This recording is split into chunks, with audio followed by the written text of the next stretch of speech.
Here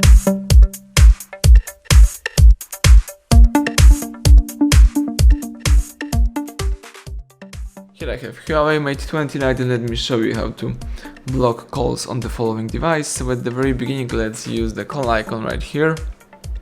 Choose here more key, tap blocked, and as you can see here, you can block.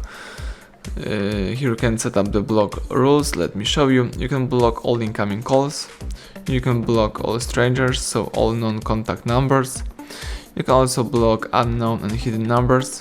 You can decide which options you would like to use, and you may also go back and choose here message block rules, and you can block all strangers.